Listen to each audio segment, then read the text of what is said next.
My name is Natalie Immel, and I'm an Ayurvedic practitioner at Joyful Bali. And today I'm going to show you one way that you can make Kitchari, which is using an Instant Pot.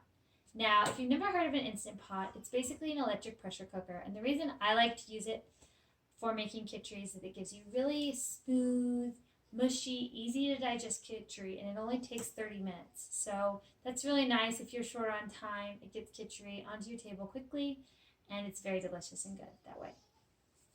Now, if you're looking for the ingredients for Kitchari, we do have them available in a Kitchari kit on Joyful Belly, which I'll link down below. You also can find them locally, so we'll go through those in just a second. I'm also going to list some stovetop Kitchari recipes down below in case you don't have an Instant Pot. So without further ado, let's get on into cooking. Okay, to make your Kitchari, you will need 3/4 of a cup of basmati rice, 3/4 of a cup of split yellow mung beans, a little bit of water, 2 teaspoons of your spice mix, 2 tablespoons of ghee, a teaspoon of salt, and 8 cups of water. Now to start, I'm going to set my Instant Pot on the saute function. This allows you to saute vegetables, or here I'm going to do the oil and the spices, but you can saute pretty much anything in your Instant Pot before you start the soup simmering process. So I'm going to turn up the heat on mine just a little bit because it was on low. And now I'm going to take my spice mix and make a little spice paste. This I find is a really great way to make sure your Kitchari turns out flavorful. So you take your spices, add a little bit of water.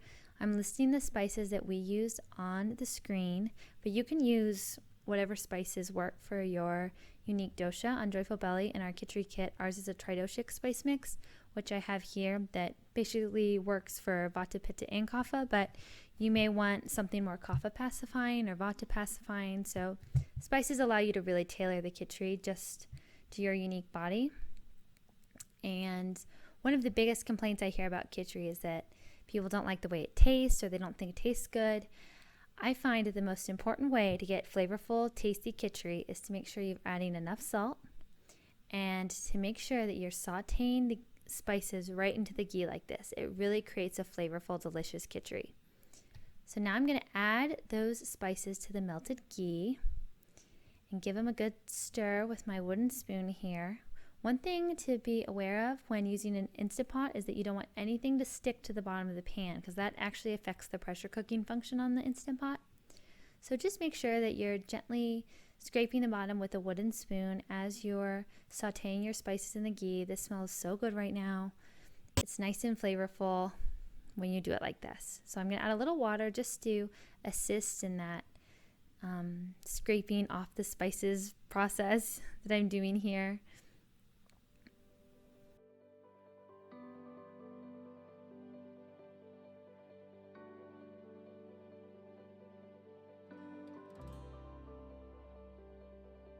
I'll add my split yellow mung beans and my rice.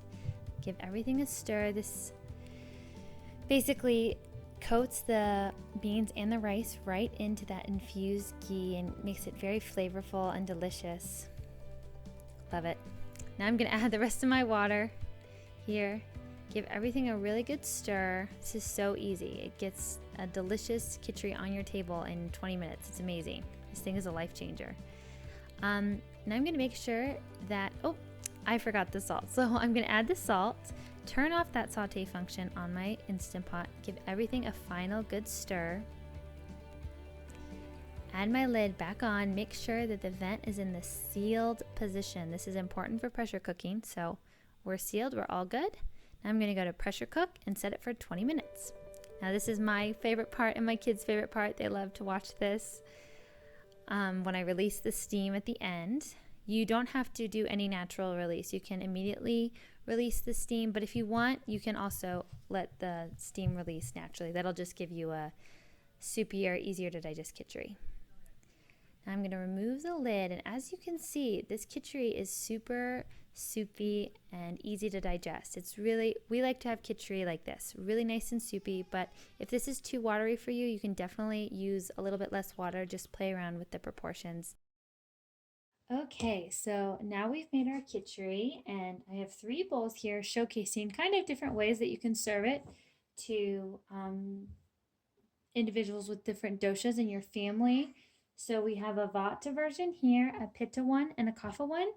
Now, some of these suggestions you can do while cooking, and others you can just do after in case you want to just cook a tridoshic Kitchari, like such as ours, and then add additions at the end.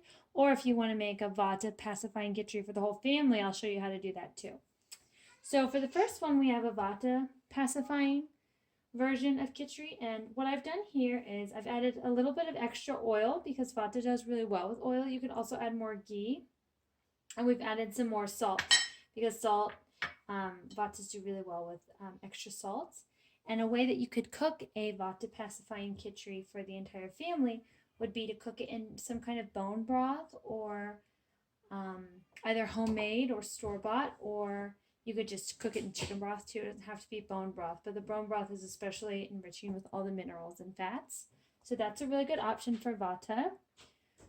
For Pitta, I've added some extra coconut flakes on top and some cilantro, and then you would take a lime wedge and squeeze some lime juice over it as well. That works great. You can also, for a Pitta pacifying Kitchari for the whole family, you can cook it with coconut flakes, and that's really yummy.